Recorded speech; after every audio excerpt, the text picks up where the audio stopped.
Beethoven. Friend, welcome back to my channel. Morning हो चुकी है और बज रहे हैं सुबह के 9। तो मिल लीजिए मेरे चिट्टू पिट्टू से। ये है बेथोवेन। ये लोग खूब मस्ती करके भी सो रहे हैं। और ये है शैतान, छोटा सा गुंदू। गुंदू खूब उधम किया है सुबह। इन लोगों ने खूब खेला है बॉल से। पता नहीं ये वाली बॉल मैं इन लोगों को ग्राउंड में लेके जाती हूँ तो ये ढीठ, ये दिख रहा है आपको, ये ढीठ ना ये बॉल लेके आया है और मुंह में दबा के ऐसे लेके आया है घर पर ना, बिल्कुल छोड़ नहीं रहा था, इतना ढीठ पना कर रहा था। पता नहीं किसकी बॉल है, घर पे लेके आया, इतनी गंदी बॉल है। फिर इसको मैंने धोया, साफ किया और उसके बाद इन लोगों ने इतना खेला है सुबह। खेल के इतने लुस्त हो गए और लुस्त होके बैठे हैं। ये मैंने पेंट किया है, ये वाला एक्चुअली मिट्टी का घर लिया हुआ है और इसको मैं पेंट कर रही थी तो ऑलमोस्ट पेंट हो चुका है। थोड़ा इस पे मैंने ऐसे पुराने घर रहते हैं ना मिट्टी वाले लाल, वैसे थोड़ा लुक दिया, पर मैंने थोड़ा सा गोल्डन बेस भी कर दिया इसका। तो कैसा लग रहा है? आपको शायद अच्छा लग रहा हो, कमेंट करके बताइएगा कि पेंट कैसा लगा आपको। इसमें देखिए ना छोटी छोटी से ना छोटी खिड़कियाँ भी बनी हुई है। ये देखिए चिमनी के लिए भी बना हुआ है। ये देखो छोटी छोटी खिड़कियाँ बनी हुई है। मुझे बहुत अच्छा लगता है इस तरह का जो पूरा मतलब ये पूरा ऐसा सिंपल और सोबर जो क्ले वर्क होता है ना, मुझे बहुत पसंद आता है। तो कल मैंने यही सब कर रही थी, मैं पेंट वगैरह कर रही थी। इसमें एक्चुअली मैंने पहले किया हुआ था थोड़ा सा, लेकिन ये पेंट निकल गया था। तो फिर मैंने ये एक्लेर क्या बोलते हैं, एक्लैरिक ना, क्या कुछ पता नहीं पेंटिंग का क्या नाम है। पेंटिंग का पूरा डिपार्टमेंट मेरी डॉटर का है, तो उसके कुछ पेंट्स पड़े हुए थे। तो कल बैठ के मैंने ये कितनी क्यूट लग रही थी छोटी सी, तो बैठ के फिर कल पेंट वगैरह थोड़ा बहुत किया। और इनको देखो कितने लुस्त पड़े हैं दोनों। बस अब उठ के थोड़ा कॉफ़ी वगैरह पिया मैंने। और मेरा डेली रूटीन तो बोला जाए तो मैं सुबह सुबह जिम जाती हूँ। तो अभी 1-1.5 हफ्ते से मैं जिम नहीं गई हूँ। मॉर्निंग में मेरा ये रहता है कि 5:30 बजे मैं उठ जाती हूँ, बच्चों को वॉक वगैरह कराती हूँ। पहले एक को लेके जाती हूँ, फिर दूसरे को लेके जाती हूँ, फिर रेडी होके जिम के लिए निकलती हूँ। फिर जिम से मैं 9-9:30 तक घर पर आ जाती हूँ। और आने के बाद फिर थोड़ा बहुत मेरा जो भी है काम मेरा करती हूँ। और काम करने के बाद फिर इन लोग बच्चों के साथ रहती हूँ। अभी फ़िलहाल मैं जिम विम नहीं जा रही हूँ, मुझे वॉक के लिए भी मना किया गया क्योंकि मेरा टिश्यू टेयर हो गया है घुटने के पास का। तो मुझे टोटली उन्होंने बेड रेस्ट बोला है, पर बेड रेस्ट तो कहाँ कर पाते हैं, बच्चों के साथ कुछ ना कुछ काम लगा ही रहता है। तो टोटली बेड रेस्ट हो नहीं पा रहा है। और जिम वगैरह के लिए टोटली मना किया, वॉक के लिए टोटली मना किया, सीढ़ी चढ़ने के लिए टोटली मना किया। तो बस यही है कि मैं इतना बोर हो रही हूँ ना कि मैं कुछ एक्टिविटी नहीं कर पा रही हूँ। शाम को भी मैं वॉक के लिए जाती हूँ। तो बस यही है कि अभी पूरा दिन घर पर रहती हूँ। बाकी मेरा काम तो सब लैपटॉप पे ही रहता है काम वगैरह। तो मैं बैठे बैठे कितना इंसान बैठे बैठे कितना काम कर लेगा, और घर पे भी मतलब कितना कर लेगा। तो बस यही है कि अभी फ़िलहाल मुझे टोटल रेस्ट बोला गया है। तो वही घर पे खा रहे हैं, कोई एक्टिविटी नहीं हो रहा है, कुछ एक्टिविटी हो नहीं रही है और बस मोटे हो रहे हैं। तो बस ये मेरा प्रॉब्लम जल्दी से शॉर्ट आउट हो जाए। मेरा ये ट्रीटमेंट जो चल रहा है बस हो जाए, उसके बाद मैं फटाफट निकलूँ, जिम करूँ, वॉक वगैरह मेरा चालू करूँ, मैं डेली रूटीन लाइफ में आ जाऊँ, उसके बाद फिर सही लगेगा। तो बस अभी तक तो यही है। अब 9:30 बज रहे हैं, अम्मा आएगी, रोटी बनाने वाली आएगी, तो फिर मिलते हैं थोड़ी देर बाद। रेस्ट वेस्ट तो मुझसे बिल्कुल भी नहीं हो पा रहा है। ये इस तरह अगर रेस्ट करना होता है तो बैठना, लेटना, लेटे रहना, ये होता नहीं है बिल्कुल। मतलब ऐसा लग रहा है जल्दी से ठीक हो जाए। मिलती हूँ फिर आपसे। मैं फिर आ गई आपके पास। मैं क्या करूँ, मुझे बहुत बोर हो रहा है। मुझे ऐसा लग रहा है मैं बात करूँ, किससे बात करूँ, कहीं जा भी नहीं सकती हूँ। तो फिर मैंने सोचा आप ही लोगों से बात कर लिया। अच्छा। तो आपने देवों के देव महादेव सीरियल के बारे में सुना होगा। एक्चुअली ये पता है 2012 में भी आया था ये सीरियल, और ये उस समय लाइफ ओके करके एक चैनल हुआ करता था, जैसे कलर सोनी जी टीवी वैसे लाइफ ओके करके चैनल हुआ करता था, उसमें ही आता था। तो उस समय मुझे ये सीरियल इतना अच्छा लगता था क्योंकि उसमें जो कैरेक्टर प्ले किया है महादेव जी का, वो वन ऑफ द बेस्ट मेरा कैरेक्टर है। तो वो उस समय शुरू हुआ था, तो मैं देखती थी 1 साल तक करीबन मैंने उसको देखा। उसके बाद जो भी लिंक टूट गया मेरा, और उसके बाद अभी ये डिज्नी हॉटस्टार पे आया है, तो फिर मैं इसको देवों के देव महादेव में करीबन ये मेरे ख्याल से सीज़न 34 या 35 है, और पर सीज़न में 35-40 एपिसोड्स है। तो अभी मेरा सीज़न चल रहा है सीज़न 28 में एपिसोड 2 चल रहा है मेरा। तो ये सीरियल देखने में मुझे पता चला, पहले मुझे ये लगता था कि गणपति जी और कार्तिक के दो बेटे हैं शंकर भगवान जी के, लेकिन अब मुझे पता चला कि ना उनके 2 नहीं 3 बच्चे थे, उसमें से एक बेटी थी जिनका नाम अशोक सुंदरी था। तो अशोक सुंदरी को भी पार्वती जी ने, क्योंकि पार्वती माँ को श्राप था कि वो अपनी कोख से बच्चा पैदा नहीं कर सकते, तो उन्होंने अपनी शक्तियों से, जैसे कि गणेश जी को अपने मैल से उनको जन्म दिया, कार्तिकेय को अपने ज्ञान से, अपने मेडिटेशन से उन्होंने जन्म दिया, और अशोक सुंदरी को भी एक मट्टी का जो क्ले का पूरा सा पुतला बना के फिर उसमें जान डाला, कल्प वृक्ष के आगे कुछ ऐसे करके, कुछ उनको भी वैसे ही मतलब अंदर उनकी जान डाल के फिर वो ऐसे उनको उन्होंने बॉर्न किया। तो अब मुझे पता चल रहा है कि इनकी एक बेटी भी है।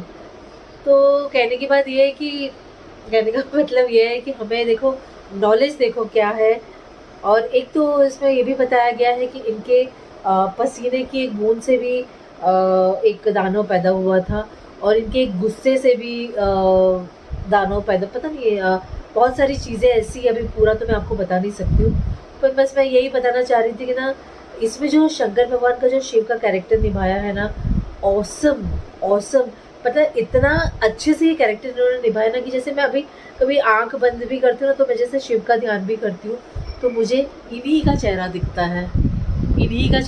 है। तो हम इतने कैरेक्टर में घुस जाते हैं कि वो कैरेक्टर हमारे इर्द गिर्द इतना मतलब इतना अच्छा एक्टिंग करते हैं, इतना अच्छा प्ले करते हैं कि वो इतना हमारे इर्द गिर्द घूमता है कैरेक्टर ना, कि हम अगर उनको भगवान को स्मरण भी करते हैं तो दिखते हमको यही है। ये मेरा one of the best serial है, जो बहुत अच्छा लगता है मुझे सीरियल देखना। तो वही है, प्लीज शेयर करना था आप लोगों से। क्या कर रही है? मैं चीनू को लेने आई हूँ खाना खाने के लिए। चल चीनू जाओ, शोनी ने खा लिया? हाँ उसने खा लिया। ठीक है, चलो चीनू खाना खाते। जाओ कुसुम के साथ। A few moments later. अभी बज रहे हैं दोपहर के 12:16 और टेम्परेचर देखिए 29 डिग्री है। बच्चे आ गए खा पी के। ये देखो चीनू, सिम्बा मेरे पास आकर बेड पे लेट गया है, और शोनी तो ऊपर आता ही नहीं है। उसको गर्मी लगती तो नीचे टाइल्स ठंडा रहता ना, तो वो नीचे ही बैठता है। अभी गर्मी शुरू हो गई है। इसको देखो मेरी बच्ची को, इतना सब गर्म कपड़े हैं। मम्मा भी घड़ी करके रखेगी ना, ठंड चली गई है। ये सारे कपड़े अभी मम्मा रखेगी घड़ी करके, ठीक है? भौंकने की बात नहीं है कोई। क्या है ये? क्या है ये? क्या है? चलो हटो हटो, पूरे कपड़ों पे बाल लगेगा, पूरे गरम कपड़े। उठो हटो हटो हट भाई, इसको पता नहीं लग रहा है कि क्या खजाना खोल के। ये देखो इतनी सारी जगह है, लेकिन इसको यहीं बैठना है।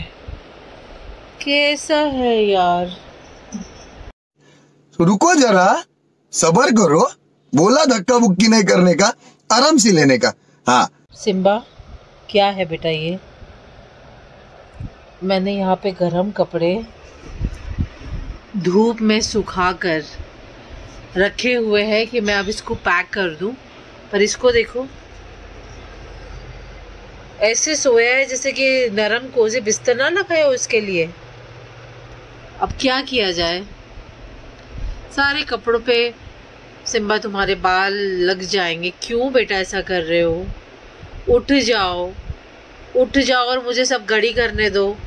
ये देखो इतने ही गड़ी हुए हैं अभी इतने सारे और करने हैं। ऊपर से शॉल है, वो शॉल गड़ी करनी है। उठ जा बेटा, उठ जा राजा बेटा, राजा सोना, उठ जा, उठ जा, मम्मा को काम करने दो। चलो उठो उठो उठो। कैसा है यार ढीठ बच्चा, उठ भी नहीं रहा है ये। चलो तब तक ऊपर रखे हुए कपड़े घड़ी करते हैं, तो मिलते हैं। अच्छा तो अब ये ढीठ बच्चे से डील हो गई है मेरी, और मैंने अपने पूरे कपड़े पलंग पे डाल दिए बेड पे। अब मैं यहाँ बैठ के घड़ी करूँगी। और ये पता नहीं, ये देखो आ जाएगा ऊपर भी फिर से। खेल हो रहा है, ये कौन सी बदतमीजी वाला डोरमेट के साथ कौन खेलता है? बिथोवेन, सिम्बा, ये क्या कर रहे हो तुम दोनों? क्या कर रहे हो? हाँ देखो, मुंह धोने के बाद दोनों ने पोछा भी नहीं है। बिथोवेन देखो, तुम तो बिल्कुल गीले लग रहे हो। हाँ, और ये क्या मैट कहाँ से उठा के लाया? कहाँ से उठा के लाया मैट? हाँ, तेरे खेलने के लिए रखा है मैट? चल चल, रख के आ जल्दी से। सिम्बा बहुत दीपपना हो गया, चलो छोड़ो। अच्छा, अरे बाप रे, मुझे मम्मा को गुर्राएगा। हाँ, मम्मा को गुर्राएगा। छोड़ो, चलो चलो। कितना गंदा मैट है, रखो। अभी मुंह धुलाया ना, अभी मुंह धुलाया ना, अभी मुंह धुलाना। बिथोवेन तुम बड़े हो, तुम कुछ नहीं सिखाते हो ना इसको, उल्टा तुम भी उसके साथ वैसे ही खेलते हो ना। क्यों टेबल के नीचे कुछ छुप रहे हो तुम? हाँ, क्यों उसको सिखाते नहीं हो? और तू बस ढीठपना कर, है ना। जो चीज मम्मा ने मना की है तुमको वही चीज करनी है। और डोर मैट को तुमने सोफे पे रखा है। हाँ, नहीं सिम्बा, नहीं सुधरना है, नहीं सुधरना बेटा अपने को। हाँ, नहीं सुधरना, बिल्कुल भी नहीं सुधरना। ये क्या किया है, क्या किया? ये सिखाया तुम्हें, ये सिखाया। अब तुम क्यों आए हो उसको बचाने? छोड़ो, अगली बार से डोरमेट लेके आए हो तो देखना, जो चीज जहां रखते हैं वहीं रखनी है।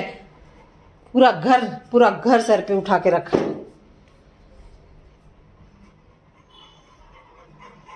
बैठ जाओ, खेलना है तो बॉल से खेलो। ये गंदी सी बॉल जो तुम लेके आए हो दोनों जन, ये तुम दोनों जो ये गंदी बॉल लेके आए ना, ये गंदी बॉल से खेलो।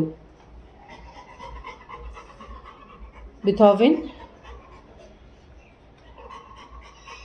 बस अब ये लोग बॉल से खेलेंगे, उधम करेंगे, खेल लेंगे। चलो, अभी शाम के 6:30 बज गए हैं। इन लोगों का खेल चल रहा है और मेरा कॉफ़ी टाइम। तो कॉफ़ी पी के मिलते हैं आपसे थोड़ी देर में। यार मैं इन लोगों का क्या करूं? हाँ, कुछ समझ नहीं आ रहा है मुझे इन लोगों का। अब वो मैट हटाया तो देखो, ये मैट लेके आया है। ये इसको शर्म नहीं आ रही, आंखों में आंखें डाल के बोलता है हाँ मैंने ये बदमाशी की। आप समझ सकते हो भाई, बच्चों के साथ रहना। और घर हमारा ना पूरा टाइम बिखरा हुआ दिखेगा आपको बच्चों की वजह से। पर क्या करें, इन्हीं से तो मेरी ज़िंदगी है, तो थोड़ा बहुत झेलना पड़ता है। और तो बस आज तो कुछ ज़्यादा किया नहीं है, बस ये बच्चों का सब खेल खिलौना सब चल रहा था। और अब उनको खाना वाना दे के, खुद खाना वाना खा के, फिर मेरा टाइम होता है 8 से 9 बजे तक ईशा से बात करने का टाइम होता है। तो वो ऑफिस से छुट्टी है तो मुझे वीडियो कॉल करती है, तो मैं बात करती हूँ। तो बस आज मैं मोस्टली ना ईशा के रूम में ही अपना टाइम स्पेंड करती हूँ। अभी वो हालांकि बोलती भी है मम्मा आप मेरे कमरे में पूरा टाइम रहते हो, बट क्या करूँ, मुझे वो बहुत जीता जागता कमरा लगता है। उस बच्चों का कमरा वैसे भी बहुत अच्छा लगता है, तो मुझे बहुत वो जीता जागता कमरा लगता है। तो मैं उसी में मैं पूरा दिन वहीं रहती हूँ। बस मैं रात को सोने के लिए अपने रूम में जाती हूँ। तो मैं आपको उसका रूम बताती हूँ कि कैसा रूम है उसका। मैं थोड़ा सा लगड़ा के चल रही हूँ। आपको देखते हुए चलते हैं ईशा के रूम में। तो हाँ ठीक ठाक है, मुझे लगा पता नहीं ठीक है कि नहीं। ये है ईशा का रूम। यहाँ पे से ये स्टडी टेबल है और यहाँ पे उसके बुक्स वगैरह हैं, कबर्ड है। ये ईशा की बचपन की तस्वीरें हैं, देखिए इसका ये पेंटिंग इसने ना ग्लास पेंटिंग बॉटल पे पेंट वगैरह किया था, ये इसकी फ़ोटो है। और ये जो आप पेंटिंग देख रहे हैं ना, वॉल पेंटिंग, ये भी ईशा ने किया है। ये पेंटिंग मुझे बहुत पसंद है उसके, तो ये वॉल पेंटिंग भी उसने किया हुआ है। 7 बज रहे हैं और ये आप देख रहे होंगे ये पेंटिंग उसने एक्चुअली ये लॉकडाउन में बहुत सारी पेंटिंग्स वगैरह की थी। मे बी अगर उसके पास मुझे अगर मिलता है तो मैं आपको बताती हूँ। ये इसने ना सिर्फ नॉर्मल ब्लैक पेन से किया था एक पेपर पे, तो उसने ये पेंटिंग 2.5-3 घंटे में कंप्लीट की थी। और फिर मुझे ये इतनी अच्छी लगी ना कि मैंने इसको फ्रेम करा दिया। इसमें इसने नाम भी लिखा होगा शायद, पता नहीं आपको दिख रहा है कि नहीं दिख रहा है, बहुत छोटे अक्षर से लिखा है। और ये देखिए ये पेंट, हाँ देखो देखो मिल गई मुझे पेंटिंग। बहुत सारी तो नहीं अभी फ़िलहाल आपको। ये देखिए एक ये सैंड है और तालाब का है। और ये कौन सी पेंटिंग है ये पेंटिंग पता नहीं उसने क्या सोच के बनाई है मैं उसको ये बोलती हूँ कि ये बहुत उड़ता हुआ रंग फेंकता हुआ घोड़ा कैसे बना दिया। तो बोलती मम्मा ये इमेजिनेशन है मेरा, तो आप रिस्पेक्ट करो उसके खैर जो भी है, लेकिन लॉकडाउन में उसने काफ़ी कुछ पेंटिंग्स वगैरह बनाई थी।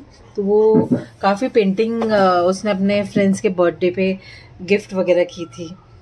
तो ये लॉकडाउन में हम लोग यही सब करते थे। आई होप मैं आपको दिख रही हूँ। तो देखिए इनको देखिए, रह नहीं सकते थोड़ी देर भी दोनों जन। ये देखो ये भी एक्चुअली इनकी खाने का टाइम हो गया है, तो दोनों जन आके बैठे हैं। लाइट कम दिख रही है, लाइट्स, हाँ। तो बस आज का ब्लॉग मैं यहीं ख़त्म करती हूँ। मिलते हैं फिर नेक्स्ट ब्लॉग पे। Till then bye.